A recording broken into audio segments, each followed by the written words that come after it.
I click the links for Odysee and Bit Chute or to support channel or join channel and become a member. I think I was thinking of Stephen King versus J.K. Rowling. They both have enough money; they don't have to do any project they don't want to do, or not do any project ever again. And if they whatever they want to write in the future, they can always find someone who'll work with them because, yeah, there's a bunch of Twitter spurgs who are spurging out in typical fashion, but there's enough of a market out there that even if you're a publisher, you'd be like, oh, we're going to get a little bit of heat for working with J.K. Rowling because of her sticking to her guns issue. But like you look and you're like, yeah, but we're also going to make $53 million if we work with her. That'd be more than the life of the company would make with any other project. So you're going to find people to work with them. My point is, when Stephen King came out and he said something like, oh yeah, when I judge the merit of a project, I judge the merit of the project on the merit of the project, and that's it. And it's like most people logically think about that and you go, yeah, of course, that's what it would never occur to me that to be something other than like a blind submission for any kind of project. Like, I mean, just like philosophically in the general sense of things, it's like, yeah, you just judge the artwork on what the artwork is. And most of the time, I'm a reader. I grew up reading. Like, I never thought about the author at all. The author was just, I mean, the story was the story, and the author was like, I never thought who the author was if they were using a pseudonym. It just never, they were never part of the story. I didn't want to think about the author. I just wanted to immerse myself into the story. So Stephen King made a very reasonable statement. Yeah, judge the merit of the project, whatever it is, the art on the art itself. And then he learned what it's like to be on Twitter. He got the most racist, ageist abuse ever. Just relentless, tens of thousands of blue check marks, screaming monkeys, just chittering and chattering at him. And that's when you discover what courage is. It's like, if you know you're right, and it doesn't matter if the world's against you, you're like, no, I know I'm right, and you're all wrong. The whole world is wrong because I know I'm right. That's what it is. Like, you know you're right. It's like you only have one person to worry about judging you, and Stephen King just bent over. He absolutely bent over and started walking that statement back. And you're like, okay, Stephen King, you don't need to walk that. You could stick to your principles, and it would mean a lot if you did stick to your principles. But you didn't. You just absolutely bent over for these just low IQ, just parrots, people who are just not, they don't have an original thought in their mind. They're just parroting what they've heard. It's the cultural zephyr that they're sailing on. It means nothing to them. Nothing means anything to them. It's just, oh yeah, of course I meant I would take into account their who the artist was. Well, then you're not judging the art on the merit. You're nothing. You become nothing. You just become garbage. And to see Stephen King do that, like bend over, like I don't know when that thing came out, like 75. And then you see J.K. Rowling, who, she's a leftist herself. But she didn't bend over. She said, no, I'm sticking to my guns. You're all wrong. And the truth is, they are all wrong. And most people agree with her. She got 80,000 likes on this tweet. So she got 85,000 likes on this tweet, which is interesting because if I had to guess, I think she's gaining more support. And I went through the replies, and there's a lot of blue check mark women who are finally coming out and starting to support her. It's like, yeah, this has gone far enough. We can't have men in the women's facilities. So society can craft this narrative now with Marxist double speak that we would have laughed at 20 years ago. Simple, you start with a conclusion and then you argue to reach that conclusion, and dissent is not allowed. All you have to do is call things marginalized and oppressed. You never have to explain those terms or prove them, and you're phobic if you disagree. I forget what that argumentative technique is called. It's one of the logical fallacies. Now, the thing is, none of this is organic. These are the puppets of the masters. I mean, these are adult bodies with childlike brains who are, they're just repeating the thing. They're just parroting the things that they've been taught. None of this has traction without the media and academia nucleating and propagating these ideas. It's the Soroses, the Rosenbergs, who are the hidden hands of BLM type of thing. These are childish ideas that an organic media would destroy in a few articles.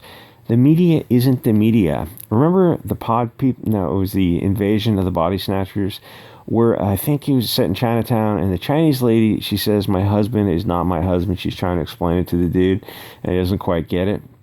The media hasn't been the media in, like, I started thinking about, I think, 80 years. First, they invade academia and the media, but they remain quiescent until the numbers change in their favor. Then they liar worm tongue their venom to college kids to make woke future teachers. A cycle repeats until you get adults who need a safe space on a campus to cry. For adults, college, 18 plus. It's just as insane as it sounds. We're talking about adults who a few thousand years ago would kill a deer, then beat the shit out of a tiger who tried to steal their dinner. Then they'd probably end up wearing the tiger. Are these modern soy people really pussies? The thing is, no, mostly not. It's an act. It's an act. If you put them in a tough spot and you give them a spear and said, here, hunt deer or starve, they would try to hunt the deer and they'd probably end up eating it raw. They're not systemically marginalized or whatever. They're grifters. Obese people are not oppressed too hard. It's fun to watch all these jiggly joggly bodies who are screaming about oppression. You're like, you're 200 pounds. Half of Antifa and BLM are 300-pound women with a bullhorn and a Honda. If people can spend an hour a day on Twitter, life isn't that hard. You know, on a smartphone or on some kind of tech. It's like, who are you? Go tell it to somebody in the third world. It sucks that we are bickering amongst each other because we're not each other's real enemy. Soros, the $32 billion guy, and his name, or the Rothschilds, those names never really come up. It's like, it doesn't matter if they're evil. If the right calls them out, the left will knee-jerk defend them or deflect from that argument. The thing is, and that doesn't work the other way with the right. The right will think about things a little bit more, and if the left tries to steel man somebody, and the right looks at it and goes, "Oh no, you're still pro-abortion. You're not hashtag our guy if you don't meet these elements." Where the left will absolutely knee jerk. Like you say like, "Oh yeah, I'm on the left, but I'm pro closed borders. I think the country needs to close its borders for a couple hundred years. Let the country figure itself out." Oh, well, then you're not on the left. It could be one issue. It could be abortion. It could just be one issue. Like, oh, no, I'm pro-life. I'm a scientist. And when the sperm hits the egg, that's the exchange of DNA. There's no mathematical point beyond that you could say that life is present. It's like, it's not religion. It's just science for me. But every other aspect, I'm on the left. It's just that one little bioethical situation for me. I have to say life is present at that point. It's not a huge issue for me, but you put me on the stand, make me swear to tell the truth. That's the truth. You go, oh, well, you're not on the left. You're not on the left. What do you mean? It's just one issue. It could be like, yeah, I'm on the left. Every single issue except, the whole trans thing, men are men and women are women. They're not, I'm not going to use somebody's pronouns because it's a material misrepresentation of the truth. I don't want to lie, and I don't want to help push a lie when it should be nipped in the bud. But every other situation, I'm on the left. Oh, well, you're not. You could do that with any situation, like free speech. If you're pro free speech and you're on the left, you're gonna have to make a hard decision because you won't be on the left for long. Oh, and the thing is, the logic works two ways. You can simply say that you are also marginalized and oppressed by the cis Europhobes. The fact that they deny it is proof of the marginalization. Nobody is more systematically marginalized and oppressed than a Christian man of European descent. They're the most hated people in America. That is proof of the marginalization and disenfranchisement.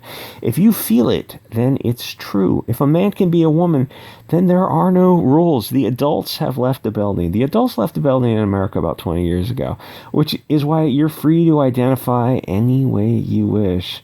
Have yourself a good old time on Twitter until they kick you out and get that Google voice. JK is in a weird position because she's on the left, but she's too big to be pressured. She's probably how many left-wingers feel. They feel that the left them behind. Sex is a binary. You can bury your feelings in Marxist doublespeak all you want, but nobody believes it. Makeup and lipstick and that kind of thing, or clothing, a dress, whatever you want to call. Those are just things you put on your body. Those are externalities. Fashions change. Your cells, your biology doesn't change. You can change the externalities all you want. At one time, men wore high heels, and it was a thing, and all that ebbs and flows. It's like every cell of your body is what you are. And obviously, this is a deck chairs on the Titanic meets the Emperor has no clothes situation. At this point, even if some people wake up to see that the Emperor's lady dick, the ship is still sinking. 1984 literally warned us about this, but as it turns out, civilization won't run itself. It takes constant guidance, and it takes a flamethrower to keep the bug rate down. Now, instead of a spring cleaning with a broom, you're going to end up having to burn the whole house down and then nuke the zone from orbit. Anyway, like, comment, subscribe. I hope this makes it past the algorithm. And I will see you guys all next episode.